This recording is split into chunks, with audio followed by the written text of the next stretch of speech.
all one in the explicit recognition and emphasis they give to the aesthetic moment within contemplation, a contemplation that is attentive to that moment, what I'm calling the O moment, when the universe takes you by surprise.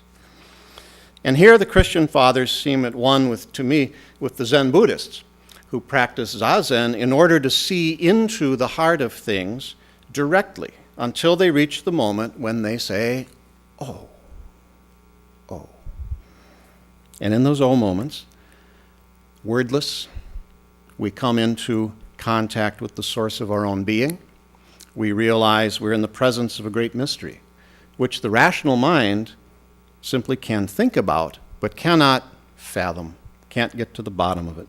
In fact, in a lot of ways, we leave the rational mind behind and simply believe in the validity of the experience we've had because we're beyond normal categories at that point. And that's what the Prajnaparamita Sutra that we chanted speaks about. When the Bodhisattva Avalokiteshvara was meditating deeply on the universe, he had an O moment, perhaps an Om moment. And in those moments, we are astonished. That word, astonished, has in the middle of it the word stone. We're turned to stone. Did you ever have that moment when you're out there on the stars of the lakeshore and you're just, bam, your body dies, but your soul comes alive. And you stand there like a rock until you say, oh, what was that? I always tell my students in romantic literature, you've got to have a wow moment. If you haven't, go get one, Yeah, and we come back from those moments with a different attitude towards the earth, towards our fellow human beings, towards ourselves. We come back from the oh moment with a deeper understanding, and if we're lucky, with a deeper compassion for all other beings. But we have a hard time finding the words for what we touched in that moment or what better touched us. And so maybe we fall back on language, God, Allah, which means in Arabic, the God. Or we call it the Great Spirit, or Brahman, or the Tao, or you know who. We can find our own moments, I think, in big things, the big splashy stuff, like being present at the birth of a child, being in the room when someone dies. We can find old moments in small things, little momentary acts of grace, a single blade of grass. We expand those old moments in poetry and music and art, but not in prose so much.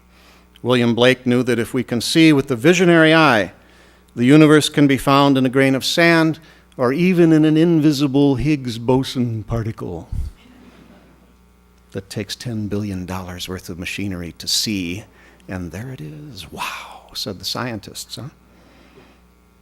The poet Whitman gave us some good advice for some summer night. Leave your words in your brain behind and simply wander off into the mystical, moist night air. From time to time, look up in perfect silence at the stars. I hope each of you, finds a time to do that on a moist summer night sometime soon. Remember, just say, oh. Meanwhile, let's sing out praises for the journey, hymn number 295.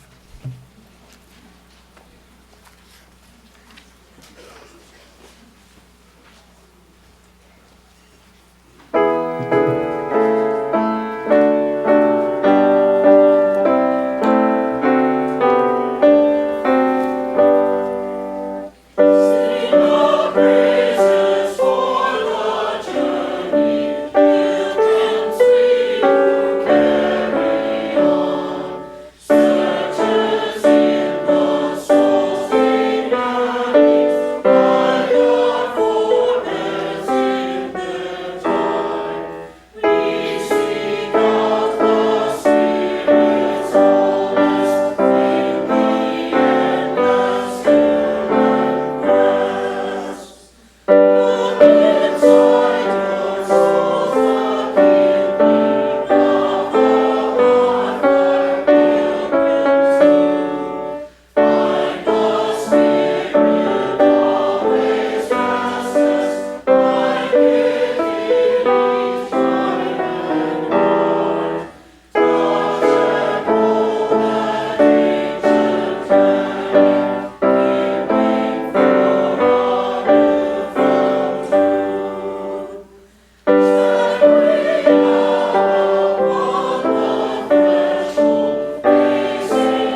The blessing of truth be upon us, the power of love direct and sustain us.